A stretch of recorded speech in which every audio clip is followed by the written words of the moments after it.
Well, hello, friends. Want to welcome you to four high schoolers reimagining worship at school and church post COVID-19. My name is Paul Ryan. I serve at Calvin University in Grand Rapids, Michigan as a worship pastor. I oversee our daily chapel program as well as a small team of students who are called worship apprentices. I also work with the Calvin Institute of Christian Worship and develop resources for mentoring worship leaders. And along with me for this conversation is Julia Prins Vanderveen. Hi, and welcome to all of you. It's really good to see so many of you joining us now from all over the place. I am a campus pastor and teacher at Vancouver Christian School in Vancouver, BC, and I'm here with some of my students who are part of the worship council and some of my colleagues who are part of our worship leading team. And we're glad to be here with you today. So as we gather today, some of us lead and plan worship for high school chapels. Some of us lead and plan worship for youth groups or youth services. Some of us lead and plan intergenerational worship for the entire community. Many of you, I hope, are teenagers. You're beginning your journey as worship leaders. You play an instrument, you sing, you write poetry, dance, you paint, you give messages, you lead in prayer and tell stories. We are so glad that you're here, and we're eager to learn from your experiences and your questions. And some of you are adults, you're mentors and worship leaders, you're pastors and youth directors, you're chapel coordinators and teachers. And we are so glad that you're here. And thank you for empowering and equipping teenagers to lead. You are such a vital part of shaping their knowledge, skills, and identities, not only as worship planners and leaders, but also as followers of Jesus. So in our hour together, I will share a short teaching. Julia will reflect on her experience during the pandemic and present some creative ideas for worship and introduce you to a helpful digital tool for cultivating community. We're gonna break out into groups of 3 to 4 for small group discussion. We'll spend some time debriefing all together, and then I'll conclude us with prayer. And along the way, I encourage you to make use of the chat box for questions and comments. And if you're not familiar with the chat feature, I will show you briefly that if you hover your cursor right over, let's see, I'm not sharing my screen just yet. Here we go. So now I'm sharing. There we go. So if you hover your cursor just right over the bottom part of your Zoom window, you'll see a little icon that says chat. If you click on that, it will pop out an extra window, and then you're able in the field there to add any questions or comments as you go along. So in my experience, I have found that there are 4 crucial conversations about worship. These conversations will help give us a shared language as we talk together. And to illustrate these conversations, I'd like to tell you a story. Several years ago, we had a joint Easter worship service between then Calvin College, Hope College in Holland, Michigan, and Grand Valley State University in Allendale, Michigan. We met at Grand Valley State University's campus in their arena, and we had over 3,000 people who gathered together for worship.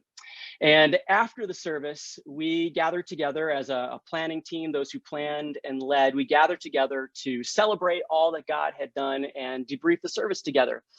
And I recall from that meeting 4 conversations that we had. And the first conversation was introduced by Katie, and Katie was one of the campus pastors at Hope College. And Katie was so excited about how well communion went. See, she had spent hours trying to figure out how to serve communion to over 3,000 people. in an arena.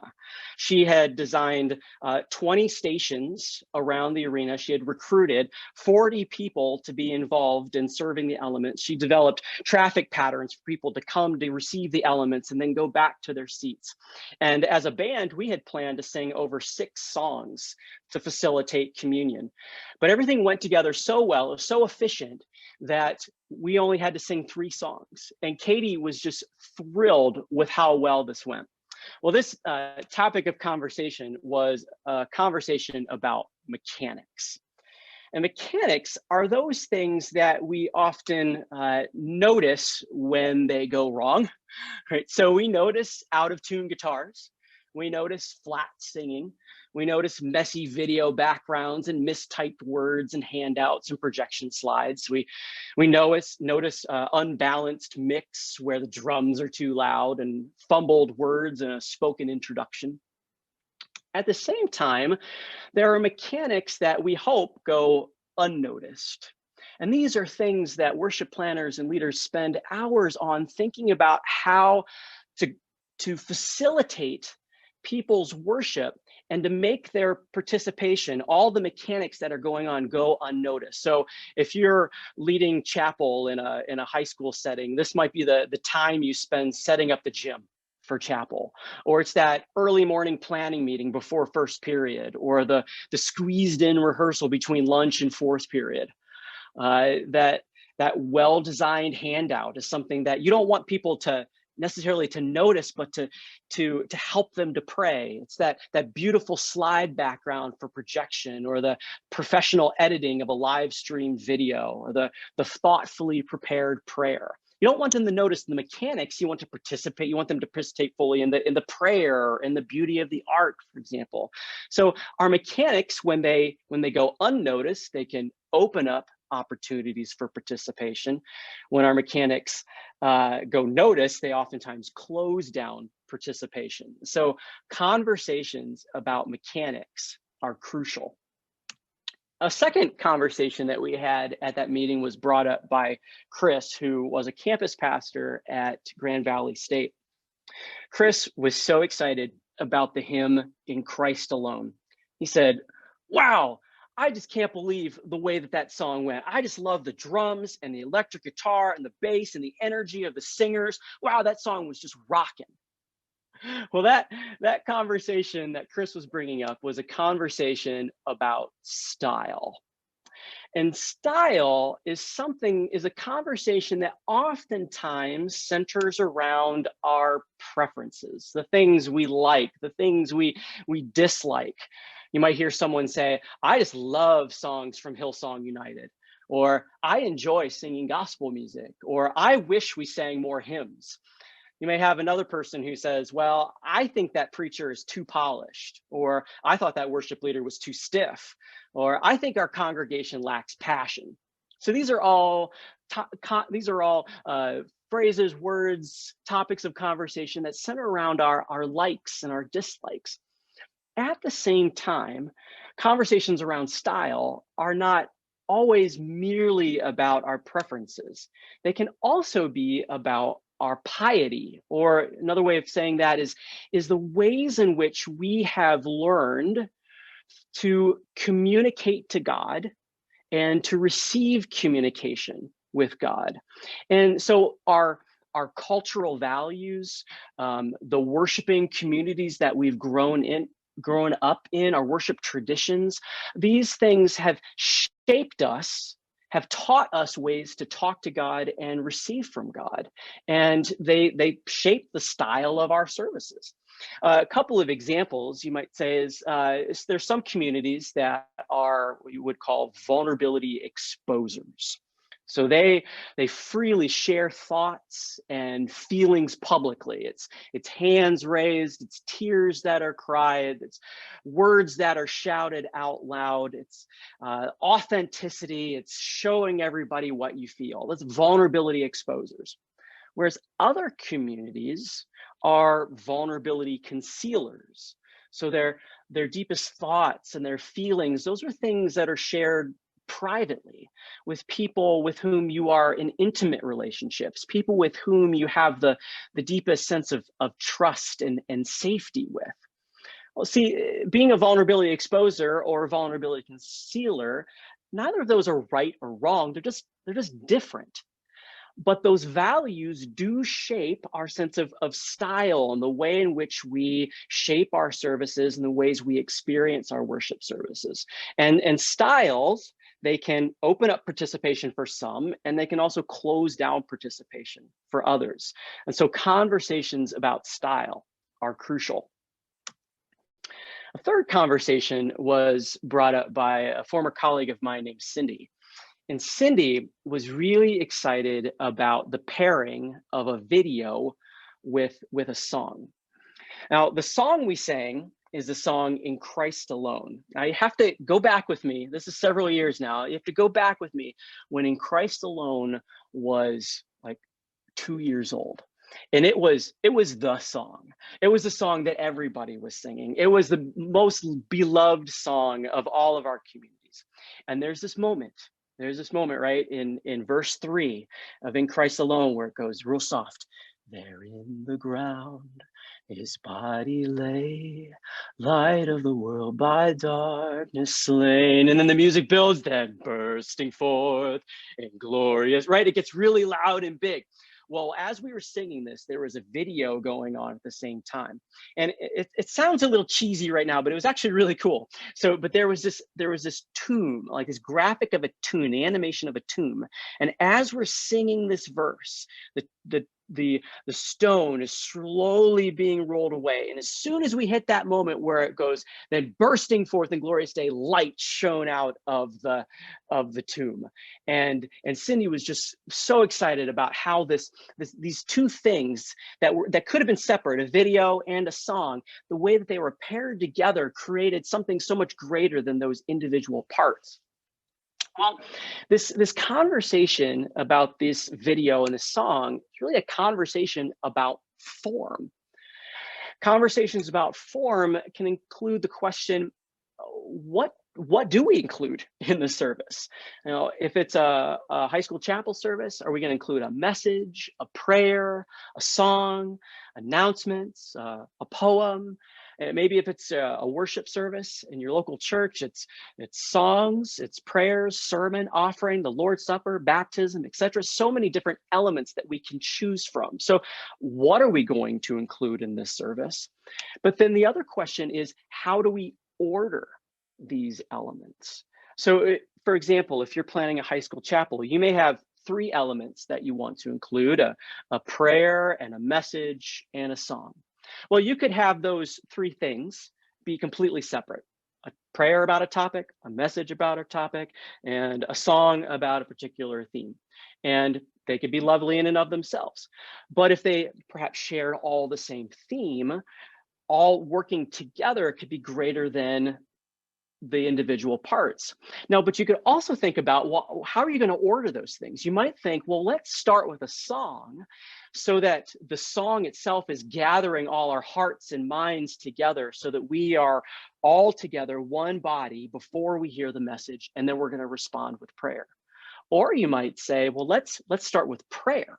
And let's allow the prayer to join our hearts and minds together in unity to God, have the message, and then respond with song. And so thinking about the order as well as the things that you include can open up participation for some, and it can also close down participation depending on maybe what you don't include, people in terms of their expectations, or the ways in which it's ordered may be jarring for some people and maybe not meet other expectations. And so they can close down participation. So conversations about form are crucial. Now, the last conversation we had was actually represented by 3 different comments. And one of the comments came again from Chris, the pastor from Grand Valley State. And Chris said, this was such a wonderful opportunity for us to share the gospel with our campus. What a great opportunity for our students to bring along with them their roommates, their housemates, people on campus who don't know Jesus, to come to this worship service together, to see people at worship, to hear the gospel proclamation. What a great evangelistic opportunity. So that was one comment. Another comment came from Dwight, who was a worship leader from Hope College. Dwight said, man, this was just so good for us to all be together. Our 3 separate campuses were so often doing our own things, but for us to join together as one body of Jesus Christ, to be unified in song, to join hands and voices, it's just so good for us to be united together. So that was another comment. Another comment came from Dale, who was our campus chaplain here at Calvin. And Dale said, what an amazing opportunity for us to celebrate the resurrection of Jesus Christ. So you can hear in these 3 different comments a conversation about the purpose of worship. The central question is, why do we gather together? What was the reason for our gathering? Was our reason for gathering as an evangelistic opportunity? Is it a reason to be unified as one body, to express and shape that unity? Is it an opportunity to praise and to celebrate the resurrection? There's so many purposes that we can have for our gatherings, and oftentimes our gatherings have multi-purposes at the same time, as did our Easter worship service, and they can also be singular in purpose. But our conversations about purpose, when we have these conversations, we begin to see that the decisions we make about them will then begin to shape the form of the service. What kinds of elements are we going to include in order to best communicate our purpose? And conversations about purpose and then form will all then play into the style we use to express and invite and gather people together in terms of our purpose. And then lastly, once we've decided our style and the form and the purpose, and these conversations about purpose will then feed into all of the mechanics, all of behind the scenes things that happen in order to make the worship happen for that community. So as we talk together today, I invite us to keep these 4 conversations in mind. What questions are prompted about mechanics in your community, a style in your community, the form that your service takes, and what is the reason for your gathering? What's the purpose of your gathering? And then what insights do you have to share from your own communities? So Julia, I will hand it off to you. Thank you, Paul. Yes, so helpful to be reminded of those 4 conversations. And I'm just going to share my screen with you to give you a little bit of an idea of how each of those 4 conversations were literally turned upside down as we face the restrictions due to the pandemic. And so that's one of the things we hope to do with you today, is to invite you to think about how you've had to renegotiate these things. And here I'm facing exactly what Paul had last time, that I had it all lined up beforehand, and now it's not showing what I thought it would show. This is not the one. Hang on, just bear with me for one moment. Last time I didn't screen share, so I didn't have this problem. Paul, can you help me out here? Sorry. There we go. Paul, you muted. Yeah, there we go. Thanks. Thanks, Eric. Nice to see Eric. So do you have a separate window? Do you have a separate screen, Julia, that you have the slides up on? Yes, I do. Here we go. Okay, you got it? All right. Took a moment. There you go. So I filled the time for you. yeah, thank you. Thanks for your patience. So one of the things I really love about being at the Worship Symposium, along with everybody else, is just that the meeting and talking and sharing of ideas really is like a true reminder of the gathering of believers, a real fellowship of believers, a whole cloud of witnesses, and that gives us a deep assurance that we're not alone in this work. Even when we feel isolated or cut off from other people we normally love to work with, in the Spirit, we're still working together, becoming more like Jesus. But you know as well as we do that some of the challenges that we faced in the last year are really very tangible. So we went from worshiping in our gymnasium, high school gym, in the lower gym, that looked like this. And then, you know, with all the people there and our speaker, that's our principal, praying with the students. She's here with us today too. Hi, Grace. And we have that sense of togetherness. And then with the restrictions, we moved to this, meeting online, and facing the challenge of creating a sense of togetherness and of community and of worship when we really can't sing together and we can't set up the stage the way we used to or put up the banners. So that it raised a lot of questions in our minds about our purpose, which is what Paul was drawing our attention to, and how we go about these other conversations of form and style and mechanics. And yes, it was like innovating and reinventing everything all over again. So as we've done this, we wanted to share with you that there are some things that have gone well. So we'll share a couple of practical ideas, but we'd also like to share that some things have been really challenging. Even with a great team of students that I work with, we've had to contend with a different schedule, with not being able to gather with groups, even when we are allowed to be at school for in-person learning. And we are still trying to find the best way to navigate those challenges. So last week when we gathered together, some people had shared that this was one approach that really worked for their school. It was a way of creating a sense of togetherness. And this idea came from Red Deer, Alberta. Sherilyn was part of our conversation, and she said what has worked well for them is to give a sticky note to people and to ask them to write their prayer request on that post-it note and then to place it on the window of the classroom. And she showed a number of pictures of how when you walk down the hallway, you can see these post-it notes all throughout the hallway. And it's a constant reminder to pray for each other.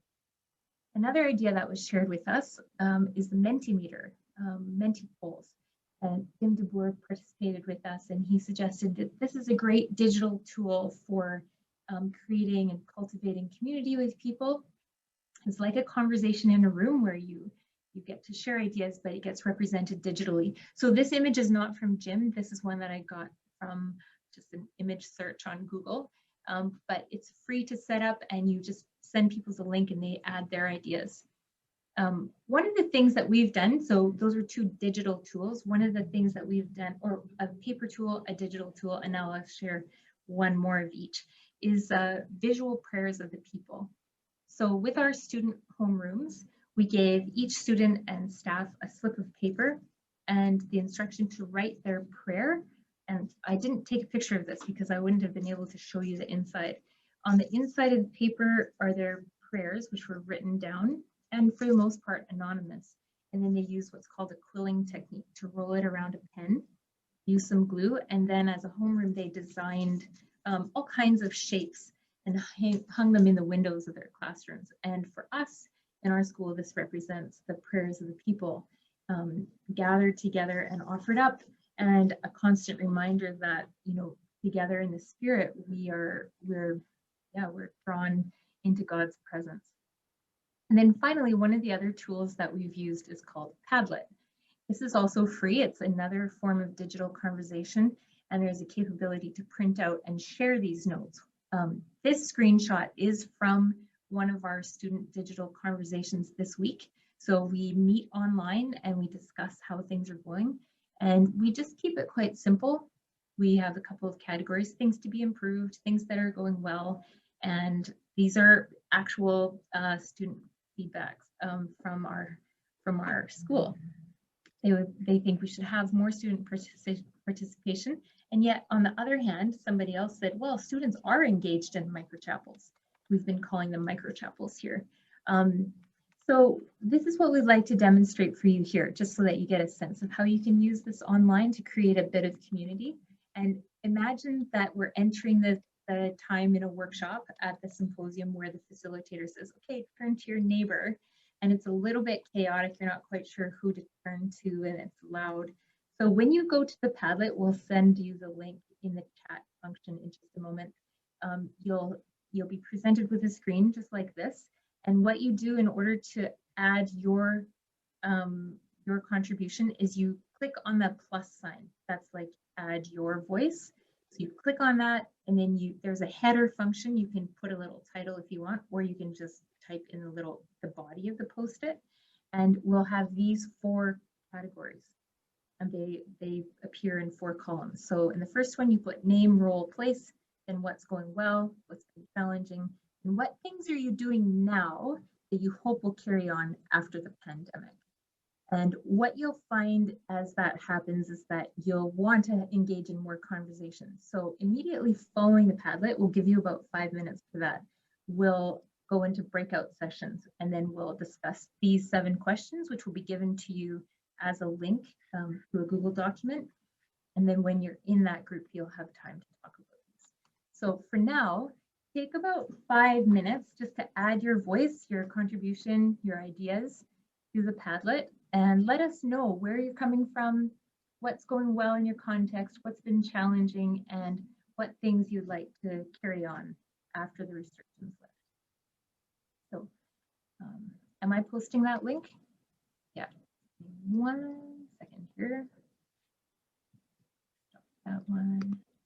The Padlet's already posted, Julia. Already posted. Okay, yep. Good. Great. Yep.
Yes, so helpful. It's good to see your input. Welcome to all of you. I see Michigan, Quebec, California, Illinois, Ontario. Wow, welcome. It's good to know that we're not alone. We're all working together to find ways for our students and staff to encounter God in an academic setting. It's really encouraging. And your input on what's been going well and what's been challenging. Also very insightful. Mm-hmm.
Mhm.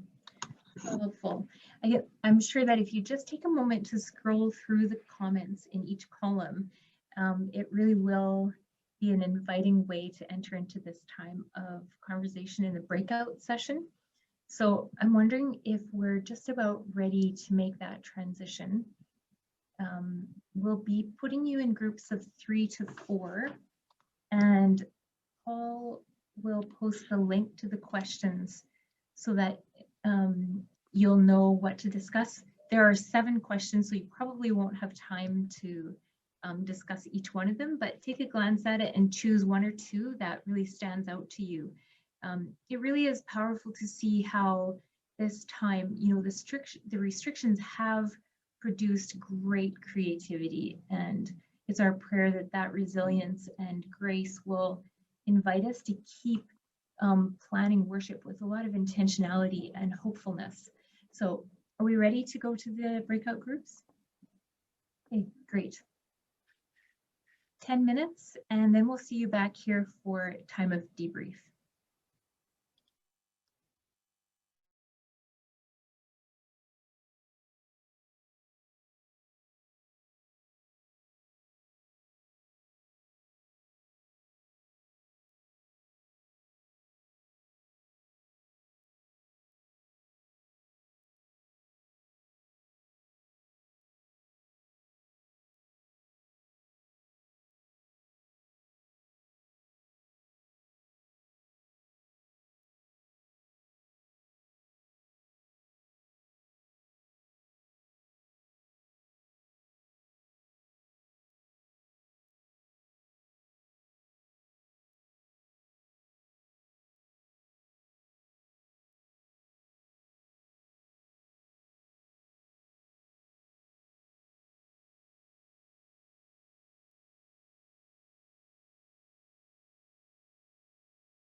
All right, are we all back together now from our breakout sessions?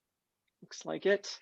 So I really enjoyed the conversation that we had, and one of the things that we were commenting on is the kind of personal connections in worship that have been able to take place, and even extending beyond worship. Christina in our group, not to put you on the spot there, was just talking about how, you know, she and some other leaders had decided to go bring things to their youth group and go to their houses and meet them where they are. And she might not have thought about that had she not been in the limitations that we have in terms of gathering. Mm-hmm. From your conversations, are there any insights or questions that you wanted to lift up for the whole group to ponder together? Any wise words that you want to bless someone else with, or that they spoke?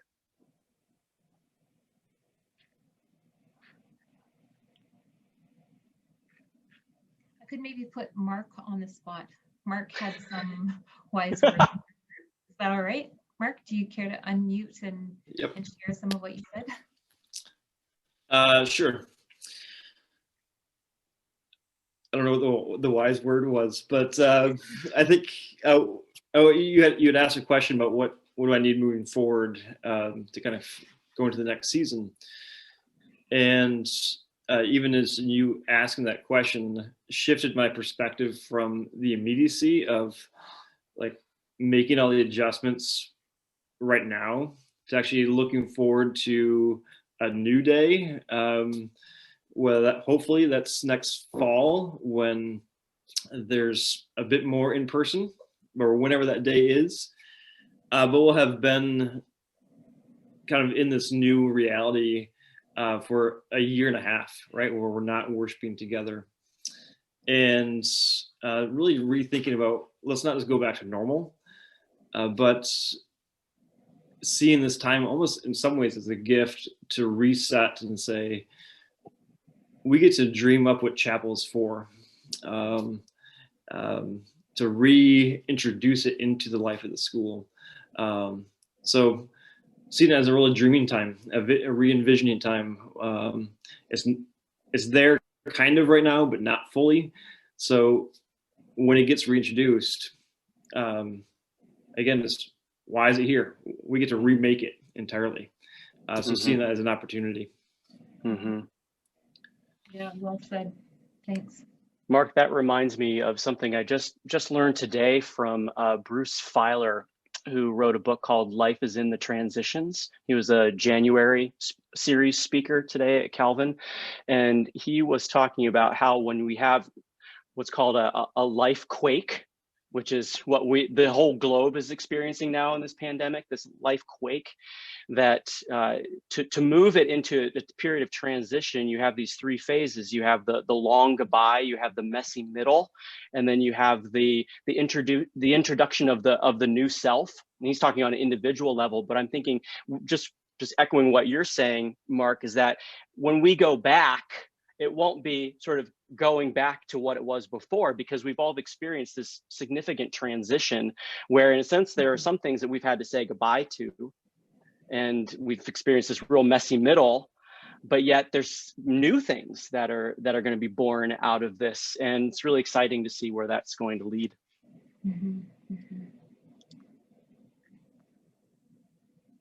Yeah.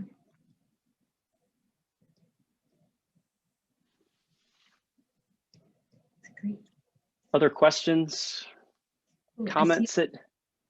I see a question from Eric. Great. Eric, do you want to engage us, like go unmute and ask it, or would you like us to address it? Sure, I can do that. Yeah, thanks, Eric. My question is, how do we engage students who are watching a live streamed chapel, since they're essentially watching a video in different rooms? We have whoever's leading in one room with the camera, and everybody else is off in different places. And how do you engage? Yeah.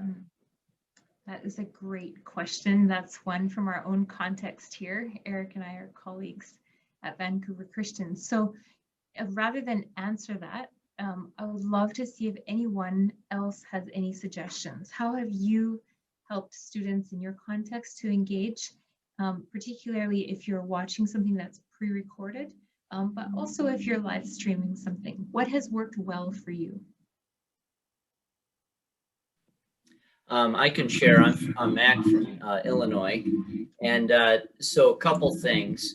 One is we will ask students to stand at various points if it's during a song or scripture reading. Second, our principal just spoke this past week, and he actually used the Menti poll. And so our live stream on YouTube is about a 20-second delay from in the auditorium to the classroom. However, he knew that, and he kept talking, and then the Menti poll kind of caught up. And that was, I think, a really good way. And you can tell how many students respond right there. And we could tell that most all students were responding. So that really helped them stay engaged with his talk. I guess lastly, we've had less chapel speakers. And if we have a chapel speaker, it might be an interview format, or it might be a panel discussion. I'm not saying that's the answer to engagement, but that's just a little thing that we've done as well. That's great. Thanks for sharing. Any other ideas about what has worked well in your context to encourage student engagement?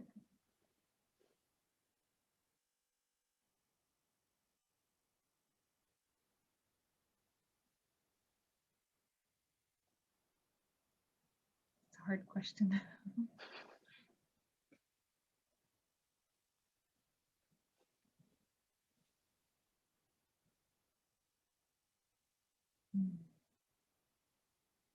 Perhaps any other like digital tools or tech strategies that you've used that have helped? I see somebody adding in the chat. That's good. Mechanics do play a pretty big role. Yes, they also can be a fairly significant barrier. We have, so I'll just share one of our challenges, is that sometimes when we've tried to live stream music, the sound doesn't carry through very well. But when it does work, and when we have found ways of making it sound good, it really works. It resonates so deeply. And I'm really grateful for Eric, who's here and who asked a question a moment ago, for his persistence in really trying like different setups, different mics, different platforms, you know, all the troubleshooting that's required to help people engage more meaningfully. And we just really celebrate the weeks when it goes well.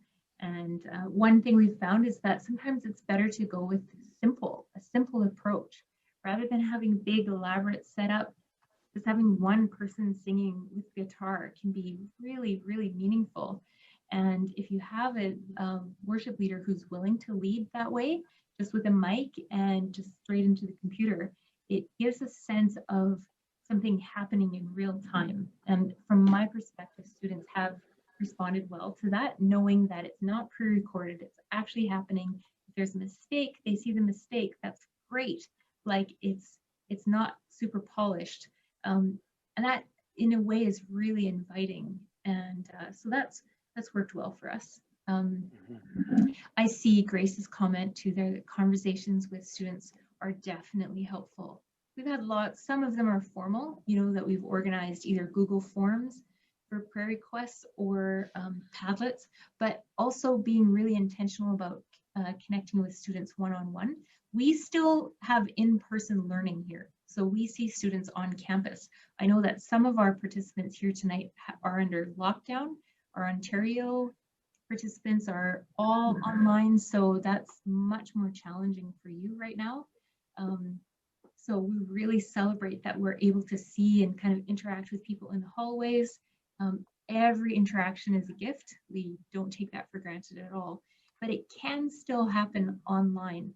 And I think, I'm wondering if any of you have ideas about how to make that more doable online to increase kind of the conversations that aren't so formal, like in a class. How do you bump into each other online? Do you have any ideas? Or anything that's worked well for you? I'll just share, this would be at my church rather than in a school setting, but I think it could work well. We use, of course, we're doing Zoom worship for church, and everyone, well, not everyone, many people are comfortable doing the chat throughout the entire service. And I find that's really helps people connect. But then when the official service is over, benediction is given, then our tech person says, okay, worship is done, but now I'm just going to unmute everybody and you can just talk. And many people choose to leave at that point and like, quote, go home, but also many people stay. And then it's just totally, kind of a free for all. But I think that's where the real just fun, it's like the coffee hour after church kind of feel. So I think that's been really good for my home church. Thanks for sharing, Kristen. Yeah, we do have a similar thing with our church too, and it is a bit messy. We call it the coffee time, and it's a much loved hour every Sunday, and we pray with each other. So we have the kind of chit chat, and then we intentionally move it toward prayer and caring, and it's been just so good. Very inclusive of people who might not even be able to join us regularly, and so I think that's something that will carry forward. That will make a time available for people who are otherwise stuck at home and wouldn't be able to join in that kind of fellowship. And it really does create a sense of community, like that fellowship of believers that we are really craving right now, and that we need so much, really, for our connection and growth and transformation. So yeah, that's really helpful. Any other ideas, any other things that kind of stirs up like, oh yeah, we've done something along those lines or something a bit different? You can just feel free to put it in the chat or unmute.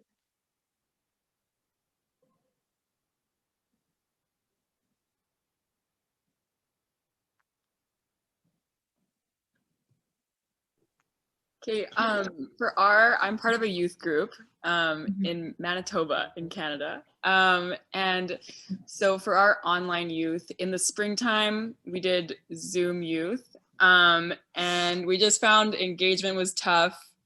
It was hard to make Zoom youth work, also with the worship and stuff. So we moved to a online platform called Discord. I'm not sure if you've heard of it, but I think a lot of like gamers use it. But we also use it for our youth. And what we found is like we meet on Wednesday nights, and during those evenings, it works really well for like, we usually have a devotional and then we split up into like chat rooms, and we discuss like some questions, usually like pretty simple questions to answer after the devotional. And then it's also really easy to play games through there, and they're usually like pretty collaborative games. And so we found that that's just been really good for building community in our group. And it's also a platform where we've noticed like a lot of youth meeting with each other or with leaders throughout the week, like not even on actual youth nights, just to play games, or you can watch movies through there. So you have movie nights sometimes. So it's just like, we found that it was a really like accessible and safe online environment for the youth to interact with their leaders and with each other. So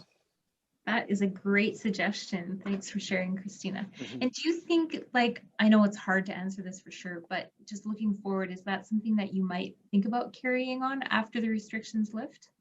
Yeah, I was actually just thinking about that would be something so cool to keep going on, to connect throughout the week instead of just once a week. Yeah, that's a great insight. I see some other contributions in the chat there. Allison, you have a chat group. Do you want to explain how that works for your community? Yeah, so we have WhatsApp, which is presently owned by Facebook. I don't know if others use that, but so people can send written messages, they can send voice notes, videos, links to pictures or videos, you know, if they want to send stickers and memes and that kind of thing.